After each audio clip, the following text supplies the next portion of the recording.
دیکھیں جو گارڈینشپ کا لا ہے اس کے اندر اگر ماں باپ جو ہیں وہ خود بچوں کے ساتھ ظلم کرنے میں ملوث ہیں تو پھر ان کا گارڈینشپ کا رائٹ ختم ہو جاتا ہے. اچھا اب انہوں نے بھی آپ کی ہماری ہائی کورٹ نے ان کو چھوڑ دیا عوض ایک گھر میں چھوڑ دیا. بیچنے والی بانڈڈ لیبر ہے جی, بانڈڈ لیبر ہے. ضمیر تو ہمارا جاگ تو گیا ہے سوسائٹی کا ہماری اس کیس کے بعد ایٹ لیسٹ جس آپ نے بات کی, لیکن چائلڈ لیبر ایک بہت بڑا ایشو ہے جس سے آپ نے بات کی کہ اس پہ امپلیمنٹیشن بالکل نہ ہونے کے برابر بڑا اوپنلی ہر جگہ پہ آپ دیکھیں بچے مزدوری کر رہے ہوتے ہیں. تو اس چائلڈ لیبر کے خاتمے کے لیے یا اس قانون کی انفورسمنٹ کے لیے سول سوسائٹی کیا کردار ادا کرے گی؟ آپ لوگ اس کو روکنے کے لیے کیوں نہیں متحرک ہوتے ہیں؟ دیکھیں اس کے لیے ہم جتنے بھی متحرک ہو جائیں, ٹھیک ہے, ہم آواز اٹھا سکتے ہیں اور ہم اس مسئلے کا حل نہیں کر سکتے.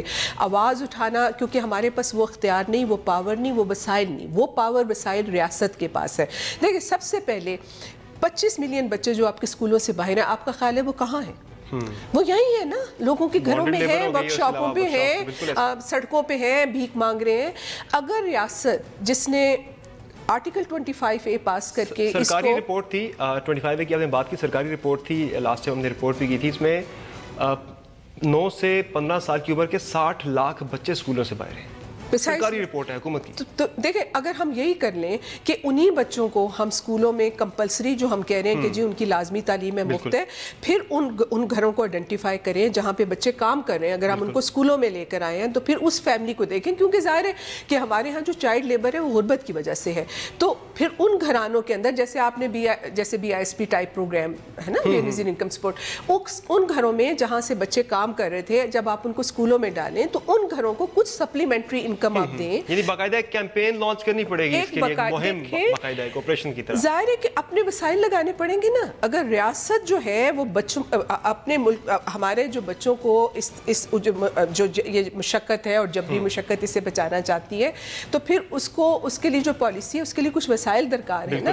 تو وہ وسائل کو ضروری تو نہیں ہے کہ ہم موٹر ویز اور سڑکوں پہ اور سب ان چیزوں پہ جو کہ فائنلی تھوڑا بتائیے گا کہ اب سپریم کورٹ میں یہ کیس پہنچ چکا ہے, کیا امیدیں ہیں, کیا توقعات ہیں اس کیس کے سپریم کورٹ کے بعد؟ آپ کو لگ رہا ہے کہ ملک میں چائلڈ لیبر کا جو قانون ہے اس کے نفاذ پر بھی کوئی بہتری آئے گی؟ ایک طرف میں رائٹ ایکٹیوسٹ ہوں تو میرے پاس یہ آپشن نہیں ہے کہ میں پیسیمزم کا شکار ہو جاؤں.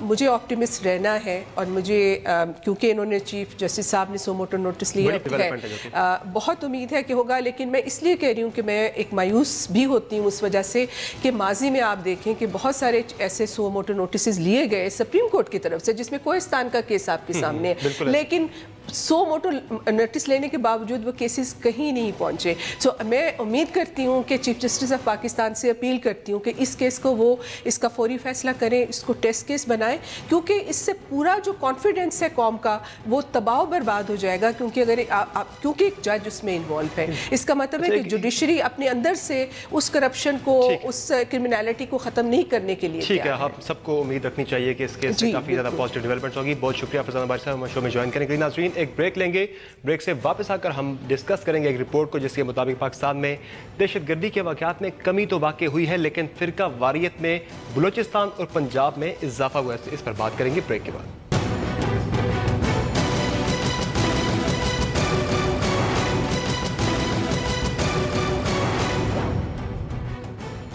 Welcome back. اور اب بات ہو جائے ملک میں امن و امان کی صورتحال سے متعلق. Centre for research and security studies کی جانب سے جاری کی گئی ایک رپورٹ کے مطابق سال 2016 میں ملک میں تشدد کے واقعات اور اس کے نتیجے میں ہونے والی اموات میں 2014 کے مقابلے میں 66% کمی آئی, لیکن پنجاب اور بلوچستان میں گزشتہ برس کی نسبت واقعات پر تشدد واقعات اور فرقہ واریت میں اضافہ ہوا ہے.